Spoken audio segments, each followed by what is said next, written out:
Então, gente, como eu estava falando, existe uma passagem na Bíblia onde fala na submissão da mulher, sendo que esse nome submissão, ele é mal interpretado, né? Ele não é interpretado da forma correta.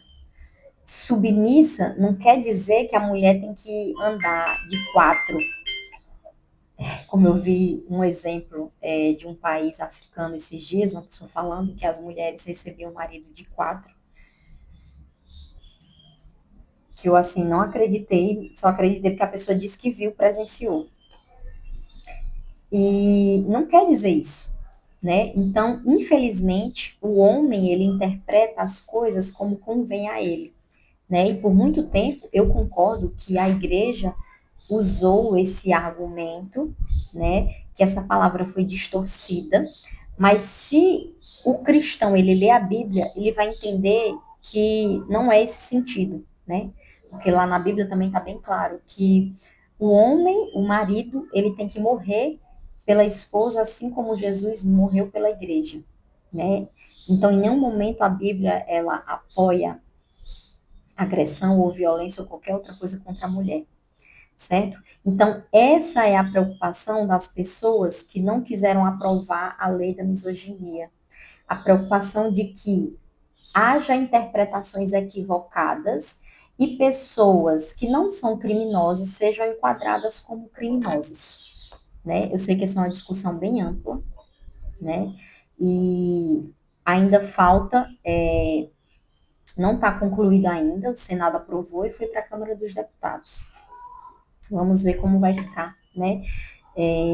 Eu acho que eu vou ver se eu faço esmiuço mais, né, a questão da lei para a gente voltar a conversar sobre isso. E agora vamos para o terceiro ponto, que é a minha experiência. Por que, que eu concordo com o Breno? Porque eu já estive nesse lugar.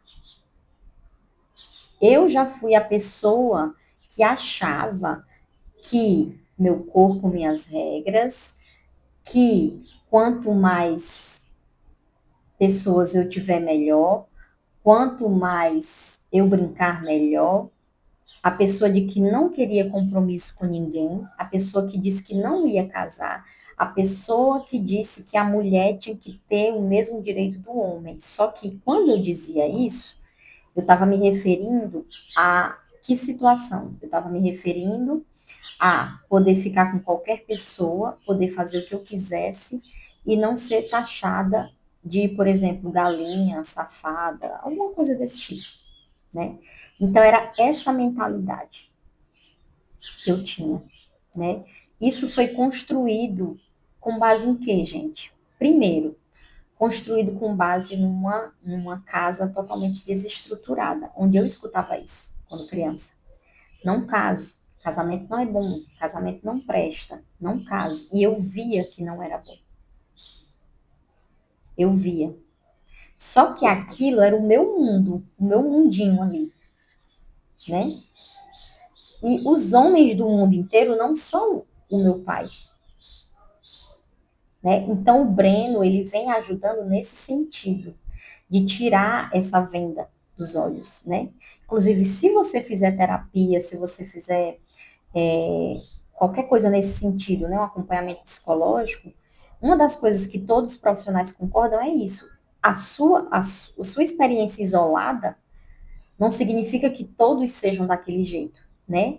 E é isso que geralmente a bandeira do feminismo levanta, de que todos os homens não prestam, de que tudo é culpa do homem. Na verdade, assim, é uma luta que não é apenas por igualdade de direitos.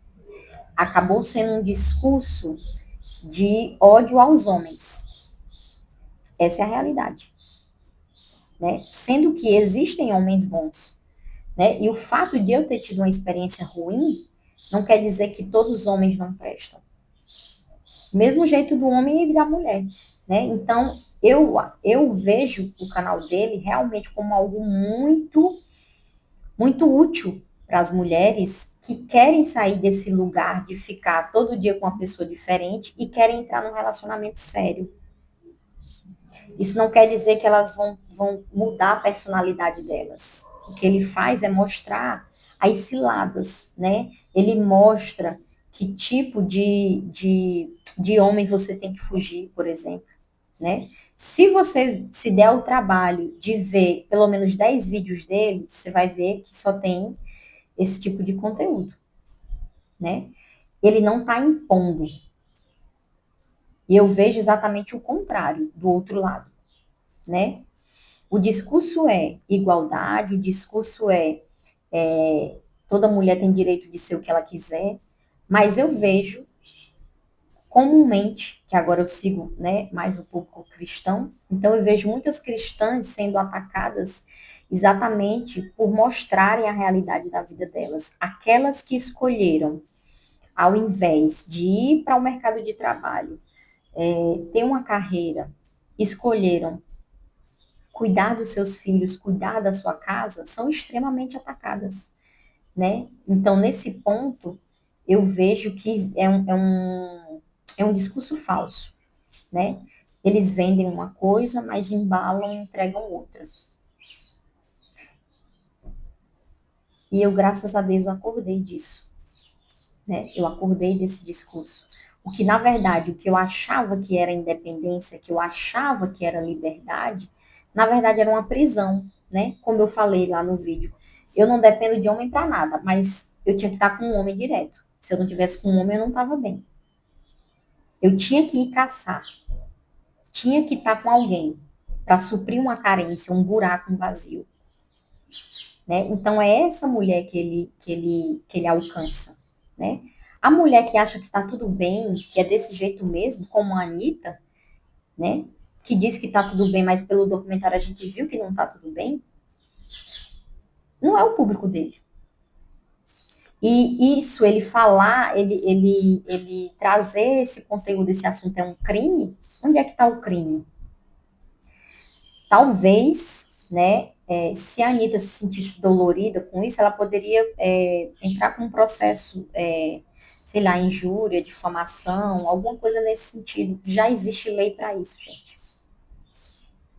Eu não concordo de que um conteúdo voltado para um público seja caracterizado como crime. Eu não concordo.